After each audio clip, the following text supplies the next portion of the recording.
ஹிந்தியே தெரியாது போடா அப்படி சொல்லலாம். ஏய் ஹிந்தியே தெரியாது கொஞ்சம் கற்றுக்கலன்னா கஷ்டம்டா அப்படின்னு என்னைக்கு சொல்கிறோமோ அன்னைக்கு we will really blossom. ஏன் நான் சொல்கிறேன்னா நாங்கள் திருநெல்வேலியில் ஒரு ரிட்டர்ன் மேட்ச் ஆடுறோம். இருக்கு அது என்னால் ஃபுல்லாக கொண்டு வர முடியலன்னு நான் புக்கில் ட்ரை பண்ணேன் எவ்வளோ முடியுமோ. ஒரு ரிட்டர்ன் மேட்ச் ஆடுறோம். அன்னைக்கு ஏதோ ஒரு பயங்கர இதுவாயிடுச்சு. அதான் சொன்னேன் இருட்டுனா பயம். ஏதோ ஒரு பயங்கர ஸ்டோரி ஆயிடுச்சு. எல்லாரும் ஒரே ரூமில் படுத்துட்டு இருக்கோம். படுத்து எல்லாரும் அண்டர் 14 எல்லாம் 13 வயசு ஒரே ரூமில் படுத்துட்டு இருக்கோம்னா அப்போ என்ன பயம் இருந்திருக்குன்னு யோசிப்பாங்க. அப்போ வந்து மோட்டிவேஷனல் ஸ்டோரி ஒவ்வொருத்தர சச்சின் தெண்டுல்கர் பற்றி பேசுகிறோம். ஒரு கதையை அவனும் சொல்கிறான். அம்மா இங்கே இருக்கிற கண்ணாடி போட்டுட்டு. ஸோ சச்சின் தெண்டுல்கர் வந்து Pakistan right. Imran Khan bowl that ball it hit his nose it was bleeding.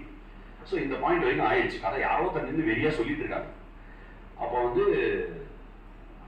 Sachin தெரியுமா உட்காந்து ரத்தமா ஃபுல்லா சித்து போனாராம் சீக்கா போனா. ஐ திங்க் அனி தான் சொல்லியிருந்தான்னு நினைக்கிறேன். அப்பா அவர் அப்பா தான் கேப்டன் நினைக்கிறேன். ஸோ யாரோ கிட்ட போயிட்டு சச்சின் கிட்ட வா வெளியே போயிடலாம் அப்படின்னா. அப்போ சச்சின் என்ன தெரியுமா சொன்னாராம் மே கெலுங்கா அப்படின்னாரு. அப்படியே எல்லாரும் மெய் சிலுத்துருச்சு. மே கெலுங்கா வரைக்கும் தெரியும். ஓகே அப்படியே கூஸ் பம்ஸ் மொமெண்ட். எல்லாம் ஜஸ்ட் சச்சின்ரா சச்சின் யார் சச்சின்னா சச்சின். ஓகே ஒரு 2 minutes 3 minutes ஆயிடுச்சு. வந்து ஏய் என்னடா மெக்கலுங்க அது என்ன மெக்டானல்ட்ஸ் மாதிரி burger. I am not kidding you. So that was so funny that day, but it is a very